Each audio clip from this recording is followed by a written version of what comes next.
دوسرا رکوع ہے، دوسرے رکوع میں جمعے کے متعلق ہدایات ہیں۔ اسلام کے ابتدائی دور میں جب شروع میں جمعہ جب فرض ہوا تھا تو اس وقت ظاہر بات ایک نئی چیز تھی، اس کی جمعے کے آداب کے بارے میں مسلمانوں کو نہیں پتہ تھا۔ بعض اوقات ایسا ہوتا تھا کہ آپ صلی اللہ علیہ وسلم جمعے کا خطبہ دے رہے ہوتے تھے، آپ صلی اللہ علیہ وسلم خطبہ تقریر ہی ہوتی تھی اس وقت، یہ جو عربی کا خطبہ ہے تو یہی تقریر ہوتی تھی، تو یہ خطبہ آپ صلی اللہ علیہ وسلم دے رہے ہوتے تھے، تو نئی چیز تھی تو اس چیز کا پتہ نہیں ہوتا، کچھ لوگ آپس میں باتیں کر رہے ہیں، کوئی گپے لگا رہے ہیں،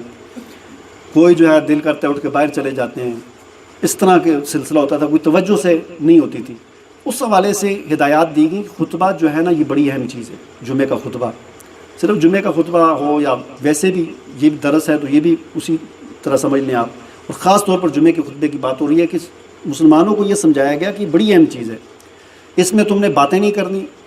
اس کو تم نے غور سے سننا ہے۔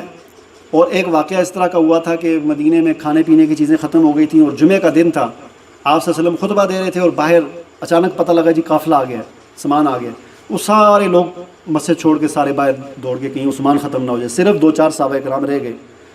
جو آپ صلی اللہ علیہ وسلم کے ساتھ سارے باہر چلے گئے۔ اس پر پھر یہ آیات نازل ہوئی تھی کہ کتنا بڑا تم نے کام کیا، اس طرح تمہیں نہیں کرنا چاہیے تھا۔ یا ایھا الذین آمنوا، اے ایمان والو، اذا نودی للصلاۃ من یوم الجمعۃ فاسعوا الی ذکر اللہ وذروا البیع، جب جمعے کے لیے اذان دی جائے تو دوڑو مسجد کی طرف اور سارے خرید و فروخت، سارے کاروبار، دنیا، ہر چیز چھوڑ دو۔ ذالکم خیر لکم ان کنتم تعلمون، یہ تمہارے لیے بہتر ہے اگر تم جانو۔ فاذا قضیت الصلاۃ، ہاں جب نماز ختم ہو جائے تو پھر تمہیں اجازت ہے، پھر تم کاروبار کرو، جو مرضی کرو، اس کی پھر تمہیں خود اجازت ہے۔ وابتغوا من فضل اللہ واذکروا اللہ کثیرا، اور کثرت کے ساتھ اللہ کا ذکر کرو تاکہ تم فلاح پاؤ۔ وَإِذَا رَأَوْا تِجَارَةً أَوْ لَهْوًا انفضوا إِلَيْهَا وَتَرَكُوكَ قَائِمًا، اب اس واقعے کی طرف اشارہ ہے کہ جب انہوں نے تجارت کو دیکھا اور لہو کو دیکھا تو آپ کو اکیلا چھوڑ کے، کھڑا چھوڑ کے سارے کے سارے چلے گئے۔ قُلْ مَا عِندَ اللَّهِ خَيْرٌ مِّنَ اللَّهْوِ وَمِنَ التِّجَارَةِ، آپ ان لوگوں سے کہہ دیجئے کہ جو اللہ کے پاس ہے وہ اس تجارت سے، اس کاروبار سے زیادہ بہتر ہے۔ وَاللَّهُ خَيْرُ الرَّازِقِينَ، اور رزق دینے والا اللہ ہے۔ تم جس رزق کی خاطر تم نے مسجد چھوڑ دی، جس رزق کی خاطر تم نے نماز چھوڑی،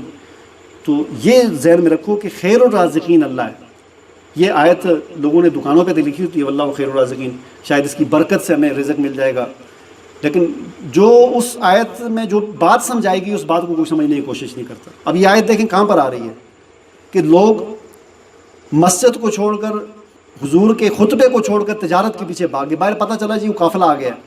تو سارے بھاگ گئے، تو اللہ نے کہا کہ خیر الرازقین، اللہ خیر الرازقین، وہ قافلہ رزق دینے والا نہیں ہے۔ تو آیت کو دکان پہ لکھنے سے برکت شاید ہو یا نہ ہو،